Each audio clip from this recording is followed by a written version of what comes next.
Bom dia, gente. Vamos continuar então nossa aula sobre abuso de poder nas relações de trabalho. E hoje a gente vai falar especificamente do assédio sexual, que é uma das formas mais constrangedoras de abuso de poder nas relações trabalhistas, né? Talvez a mais conhecida, né? Que é exatamente o chamado assédio sexual. É uma modalidade de abuso de poder que vai configurar um comportamento indesejado para a vítima e que vai afetar negativamente o trabalho e o seu desempenho. Vai criando sempre um ambiente hostil, intimidante, né, marcado por pretensões indevidas, né, e respostas de esquiva seguidas de ameaça, né, veladas ou explícitas. O comportamento é indesejado por parte da vítima. Então, há uma pressão de parte do assediador, que age se valendo geralmente do poder que advém da sua condição hierárquica superior. Uma das coisas que a gente tem que diferencia já a definição entre o assédio moral e o assédio sexual é que o assédio sexual ele tem como elemento caracterizador a hierarquia, coisa que, como a gente viu, não é necessário no assédio moral, né? Então, conforme está colocado aí na definição, o assédio sexual consistiria em constranger colegas por meio de cantadas, insinuações constantes, com o objetivo de obter vantagens ou favorecimento sexual. Essa atitude, ela, como a gente falou anteriormente, ela pode ser clara ou sutil. Pode ser falada, pode ser simplesmente insinuada, pode ser escrita ou pode ser explicitada em gestos, pode vir em forma de coação, quando alguém promete promoção. Geralmente a vítima é a mulher, mas não necessariamente, desde que essa ceda, ou ainda em forma de chantagem, certo? Então ela tem várias formas de se manifestar, né? Propostas, pedidos sexuais, né? Contato físico indesejado, uso de alguma linguagem que seja ofensiva, convites para encontros amorosos, né? Ameaças de punição pela recusa dos pedidos, todas essas são formas de manifestação do assédio sexual.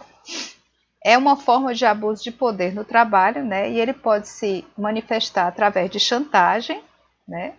Ou através da intimidação, que é a intenção de restringir sem motivo a atuação de alguém ou criar uma circunstância ofensiva ou abusiva nas relações de trabalho.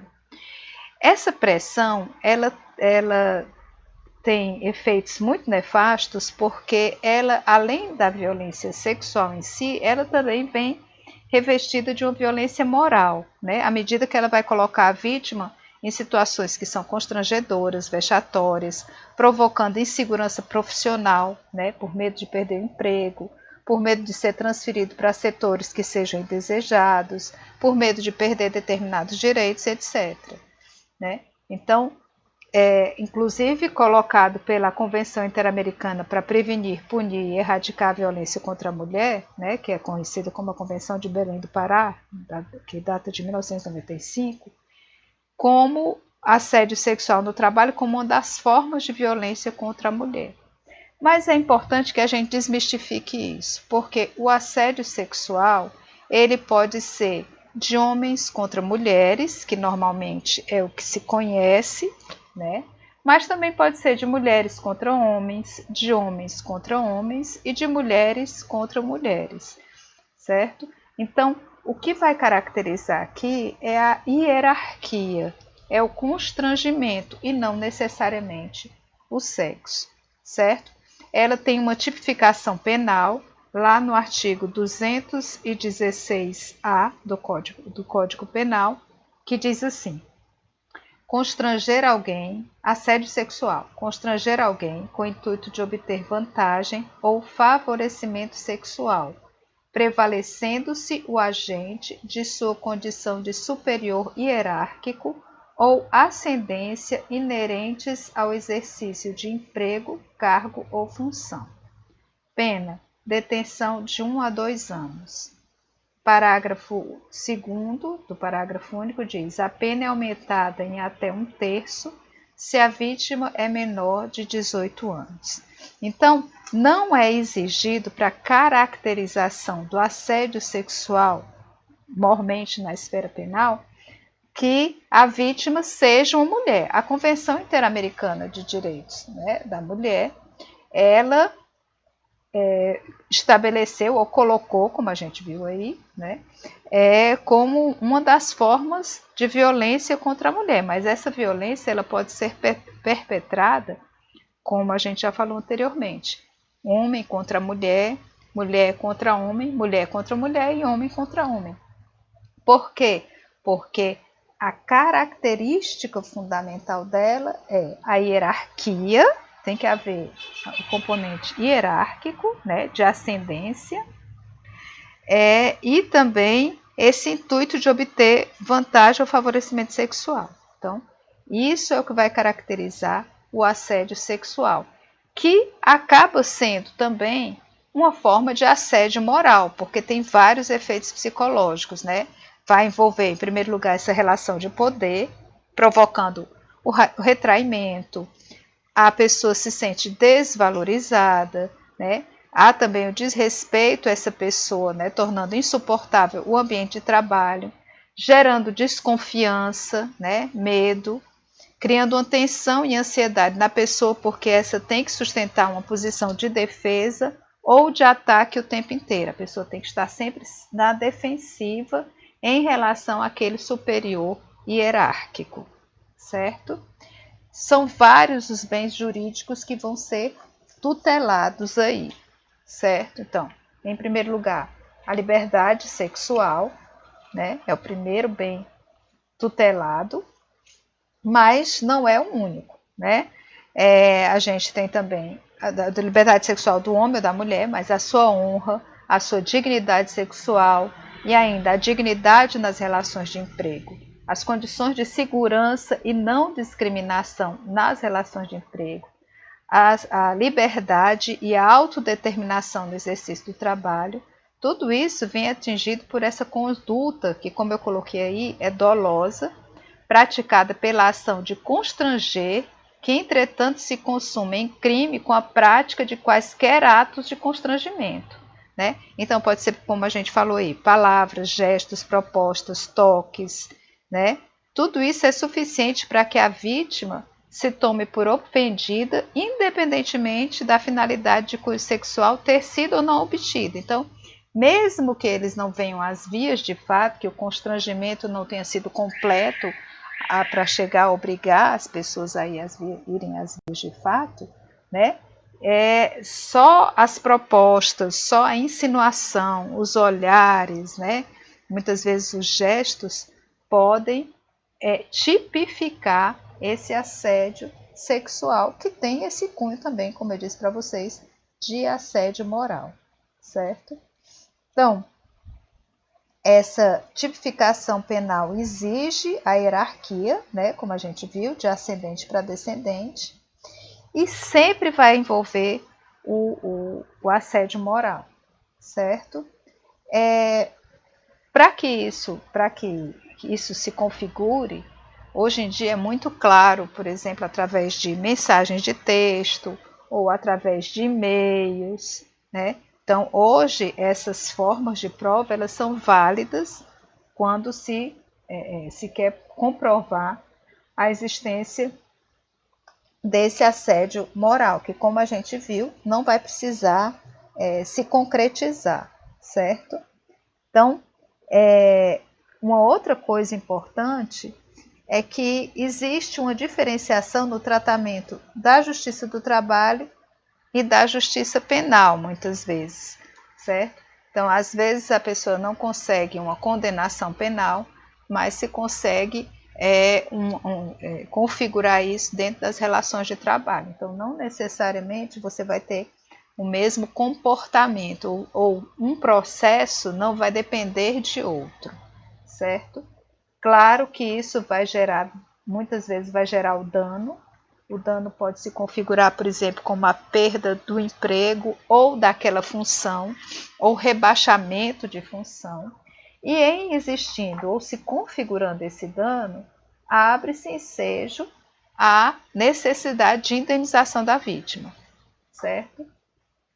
Então, muitas vezes, algumas dessas circunstâncias, elas entram para cifras que a gente chama de cifras inexistentes, né? Ou concretamente inexistentes, era o que a gente antigamente chamava de cifras negras, que são o quê? São aquelas circunstâncias quando, por exemplo, os homens são assediados. A gente já colocou aqui em vários outros momentos da nossa disciplina a dificuldade que muitas vezes os homens têm de fazer valer a sua liberdade, a sua dignidade sexual diante de determinadas circunstâncias que são culturais, como se o homem não pudesse ser assediado por sua chefe, né? Ou por uma mulher, mesmo que ela esteja superiormente, hierarquicamente superior a ele, desculpe, certo? Por quê? Porque vem aquela ideia de que o homem deveria levar vantagem nessas circunstâncias. Então, esses constrangimentos culturais muitas vezes empurram para essas chamadas cifras inexistentes, né? Aquelas cifras que a gente não vai ter uma estatística muito clara a respeito delas, exatamente por causa desse preconceito. Ou quando os homens são assediados por mulheres e algumas vezes até quando são assediados por outros homens, né? Mas principalmente quando esse assédio se dá por uma mulher, certo? Existe daí também a ideia de que além do bem tutelado, né, da liberdade sexual, né, da honra, da dignidade sexual, da dignidade das relações de emprego serem feridas, né, pode trazer todos aqueles outros problemas e constrangimentos que nós já vimos referentemente ao assédio moral, o dano causado pelo assédio moral, que é o estresse, os transtornos de ansiedade, muitas vezes quando há uma investida mais forte, o próprio transtorno de estresse pós-traumático, depressão. Então, todos esses danos que a gente viu aqui de ordem moral, eles também se configuram quando do assédio sexual, certo? Que vai causar tanto um dano moral como um dano emocional e psicológico, né, naquele que está sendo constrangido. Uma coisa que porém se deve tomar muito cuidado são nos casos de falsa alegação de assédio moral, ou desculpe, de assédio sexual e de assédio moral, né? Muitas vezes existe, e a jurisprudência tem mostrado, né, que existem falsas alegações, né, nas suas mais diferentes formas, né? Então, cumpre que as empresas, principalmente, elas estejam preparadas, né, com um setor, né, bem preparado para poder reconhecer essas estratégias de falsas alegações de assédio moral, de assédio sexual, né, que tendem a ser detectadas quando colocam em descrédito a realidade das verdadeiras vítimas, né? Então, muitas vezes as falsas vítimas têm que ser cuidadosamente distinguidas das vítimas verdadeiras para não se cometer nenhum tipo de injustiça, né? A melhor forma de fazer isso é quando se tem, volto a repetir, nas próprias empresas, um departamento de RH, de recursos humanos, que esteja sempre voltado para evitar esse tipo de comportamento, que deixe muito claro quais são as regras da empresa com relação ao comportamento entre os seus membros, sejam eles da mesma hierarquia ou de hierarquias diferentes, né, para se poder prevenir e ficar mais claro. Geralmente, quando existe a questão ou o problema que envolve o assédio sexual, ele não acontece uma única vez, né? Muitas vezes a gente tem, como já comentei em outros momentos, o que a gente chama de psicopata laboral, né? Que é sempre que é um personagem que ele cumpre a função do abusador laboral, né? É uma pessoa incompetente que alcançou geralmente o seu posto de poder e que se dedica a eliminar aqueles que possam demonstrar o quanto ele é incompetente, o quanto ele é inepto, né? Ou que possam vir lhe fazer sombra, ou opor-se, né, à sua ascensão. Isso quando se trata de assédio moral. Mas também o assédio sexual não costuma ser isolado. Geralmente os casos de assédio sexual não são casos isolados. Daí se poder montar uma certa um certo perfil de se aquela pessoa já agiu assim em outras vezes ou não. Certo? Então, quais seriam as estratégias de defesa dessas vítimas? Primeiro, tomar consciência, né, de que aquele ato é um ato de assédio, ou pode ser um ato de assédio, né? Reforçar a sua própria autoestima, né? Identificar a agressão e o agressor, né? Tomar uma decisão de se defender, né? De pedir ajuda profissional, de buscar ajuda legal, né? De romper essa dependência, de revelar essas circunstâncias à própria organização, né? E buscar entre os seus pares aliados, né? Pessoas que já tenham sofrido esse mesmo tipo de constrangimento. São algumas estratégias em que a vítima, né, pode se valer para se defender, né? Vários, como a gente viu, são os efeitos do abuso moral, do abuso psicológico e ainda mais do próprio abuso sexual, assédio sexual, que envolve todos esses, né? Que como a gente viu, né, nos casos mais graves pode levar a suicídio, a depressão, alterações de sono, sensação de cansaço permanente, dor de cabeça, enxaqueca, problemas gastrointestinais, falta de concentração, né, tensão nervosa, ansiedade, angústia, irritabilidade, às vezes até culpa, né, quando tem a crença de que foi a vítima que mereceu aquele castigo, né? Sentimentos de inferioridade, de medo, de inutilidade, dentre vários outros que a gente já citou, certo? Então, o que se orienta? Que realmente se procure, né, a administração superior da empresa para fazer a denúncia. Caso essa não tome nenhuma providência, é importante que pelo menos você tenha o registro dessa queixa. Caso não consiga, aí, né, parte-se para os casos de denúncia penal, né, e havendo dano da própria denúncia na esfera civil, certo? Isso tudo pode ser estabelecido, como a gente viu aí. Um outro caso, uma outra circunstância do assédio moral nas relações de trabalho, gente, são aquelas que vão conduzir, e isso pode acontecer nos casos de assédio moral e também nos casos de assédio sexual, ao que a gente chama de síndrome de burnout, né? O que é essa síndrome de burnout? Como está dito aí, é conhecida como síndrome do esgotamento profissional. E está previsto no Código Internacional de Doenças, né, no CID-10, no grupo 5, né, e é formada por um conjunto de sintomas que vai acometer a pessoa sobre sintomas físicos e emocionais.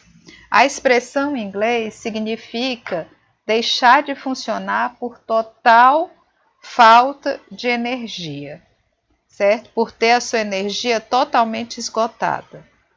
Essa síndrome de burnout, ela pode acontecer como consequência de um assédio moral ou de um assédio sexual, ou simplesmente ela pode acontecer por uma insatisfação nas próprias relações de trabalho, certo? Ou na própria execução do trabalho. Os sintomas que essa síndrome apresenta, ele além dos sintomas emocionais e psicológicos, ele também vai refletir alguns sintomas físicos, né, que vão decorrer do que a gente já falou anteriormente, que é da somatização. Então, a pessoa pode, por conta dos efeitos emocionais causados pela síndrome de burnout, né, por esse esgotamento total, né, a pessoa pode passar a ter algumas manifestações físicas, né, enxaquecas constantes, né, problemas gastrointestinais, como úlceras, né, por exemplo, alergias, tá? Então, várias manifestações físicas de algo que é emocional. Para que se trate isso, o tratamento ele vai ser conjunto, né?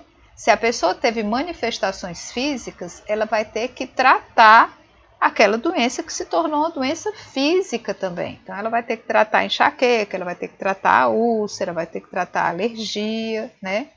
E, além do mais, ela também deve tratar os efeitos emocionais ou psicológicos. Geralmente, nesses casos, que são casos mais sérios, há o uso de medicamentos psicoativos, né?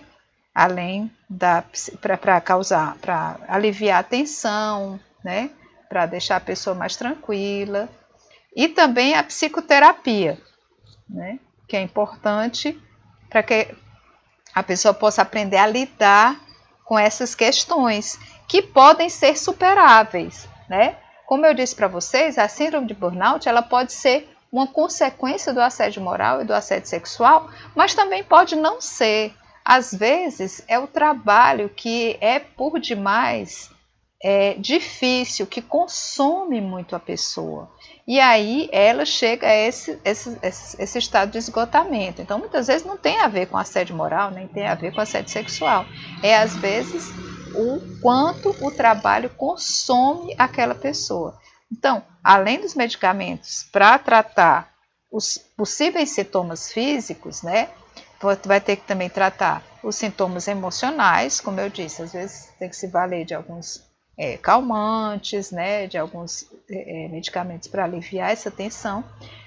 Também da psicoterapia para a pessoa aprender a ter uma relação mais saudável com aquele trabalho, né, e assim poder continuar a fazê-lo, certo? Ela foi nomeada pela primeira vez em 1974, certo? Então, ela também foi utilizada, né, como expressão doença de Thomas ou síndrome de Thomas, em referência ao protagonista do romance A Insustentável Leveza do Ser, do Milan Kundera, né? O filme conta a história de um neurocirurgião frustrado que perdeu a autoestima, apresentou uma postura de desânimo e de ausência de expectativas. Então, até um filme interessante para a gente aprender um pouco sobre o que seria ou como se configuraria a síndrome de burnout, que é a insustentável leveza do ser, certo? Então, na verdade, o que vai ser entendida essa síndrome como uma condição que é psicológica, que vai se assemelhar, gente, a um estado de total exaustão, decorrente de algo, né, que queima como uma combustão física ou emocional e vai acometer trabalhadores submetidos a situações de estresse crônico. Geralmente, quem manifesta essa síndrome de burnout é aquela pessoa que está sob constante estresse, né? Principalmente as exigências radicais e contatos, né, relacionais que dependam de permanente consumo de suas energias físicas e emocionais. Então, por exemplo, ela é muito comum entre professores, entre profissionais da área da saúde, né?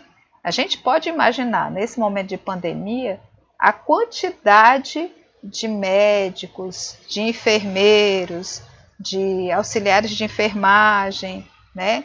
De pessoas que estão nessa linha de frente de trabalho, o quanto elas não estão se sentindo esgotadas, né?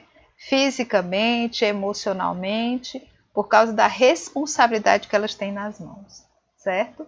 Então, geralmente os fatores desencadeantes delas são acontecimentos estressantes ligados ao trabalho né? A gente pode imaginar vários nessas situações que nós estamos vivendo hoje em dia. Interações profissional-cliente ou profissional-organização intensas e muito exigentes. Também não é raro de acontecer, por exemplo, quem trabalha com bolsa de valores, né? Com os pregões da bolsa de valores, certo? E situações emocionalmente demandantes, né? Que muitas vezes vão acontecer, como se foi dito aí, um dos profissionais que mais manifesta isso, além dos profissionais da saúde, são os professores e, por que não dizer, os policiais, né?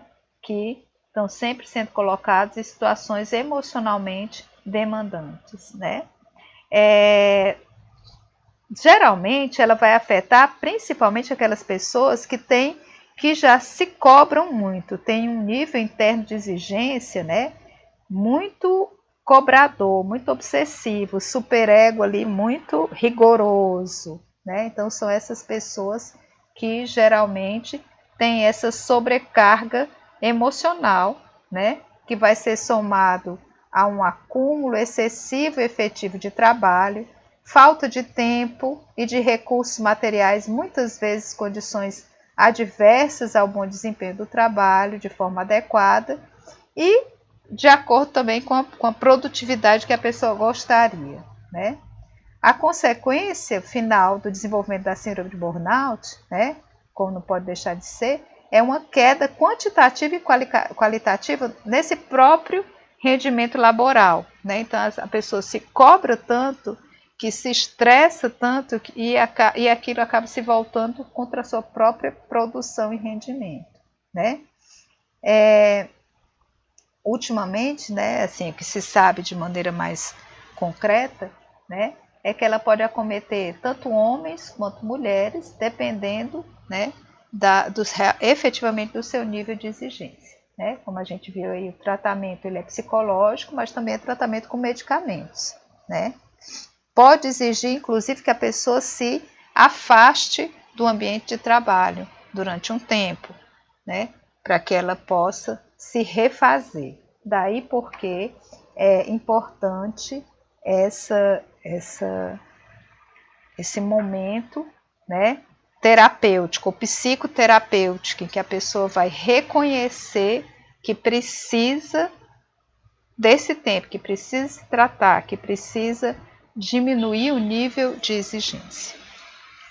Nesse momento, gente, eu faria com vocês em sala de aula um questionário da síndrome de burnout, para que vocês pudessem se ver ou se reconhecer, né, e ver o quanto vocês estariam estressados ou não, o quanto vocês estariam perto ou longe de desenvolver a síndrome de burnout.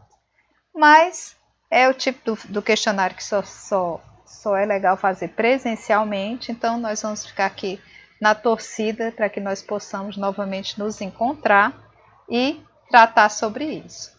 Nossa próxima aula vai falar justamente sobre jurisdição tradicional e técnicas autocompositivas, né, que é também um assunto importante quando se fala de psicologia jurídica, né? Então, como é que esses métodos de jurisdição tradicional ou de técnicas autocompositivas podem ser importantes na solução dos problemas do cotidiano, nós como operadores do direito.